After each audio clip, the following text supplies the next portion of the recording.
আমাদের নাটোর একটি বিকাশ ডিস্ট্রিবিউশনের একজন ডিস্ট্রিবিউশন সেলস অফিসার যার নাম মোহাম্মদ স্বাধীন, তার নিকট হতে নাটোর সদর থানাধীন কাফুরিয়া এলাকা থেকে ছিনতাইয়ের ঘটনা ঘটে এরকম একটি আমাদের কাছে প্রাথমিক অভিযোগ আসে। 2-3 জন দুষ্কৃতিকারী ছিনতাই করে মর্মে তারা জানায়। পরবর্তীতে এই বিষয়টি অত্যন্ত গুরুত্ব সহকারে নেওয়া হয়। আমাদের নাটোর সদর থানার চৌকস টিম এই ঘটনাস্থল পরিদর্শন করে, সিসিটিভি ফুটেজ, অন্যান্য তথ্য-উপাত্ত বিশ্লেষণ, আমাদের গোপন তথ্য, পাশাপাশি আমাদের যে জিজ্ঞাসাবাদ তাকে করা হয়। পরবর্তীতে জানা যায় যে এই ঘটনাটি ছিল একদম সাজানো একটি ঘটনা।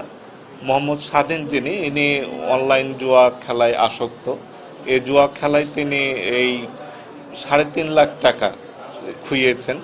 তো এই টাকাটি তিনি এখান থেকে আত্মসাৎ করার উদ্দেশ্যেই এই ছিনতাই নাটকের ঘটনা ঘটায়, নাটকটি সাজাই। তো পরবর্তীতে আমরা জিজ্ঞাসাবাদে এবং অন্যান্য তথ্য উপাত্ত বিশ্লেষণে আমরা তাকে জিজ্ঞাসাবাদের ফলে সে স্বীকার করেছে কি যে এই ঘটনায় সে নিজেই ঘটিয়েছে, এই ঘটনাটি ছিল সাজানো নাটক।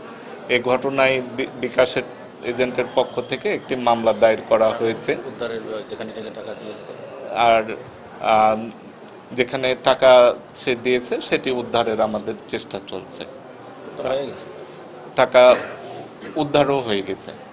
তো আমাদের এই ঘটনায় তাকে আমরা আটক দেখাচ্ছি এবং তার বিরুদ্ধে নিয়মিত মামলা রুজু হয়েছে। তাকে আমরা বিজ্ঞ আদালতে সোপর্দ করব। 3.5 লক্ষ টাকা।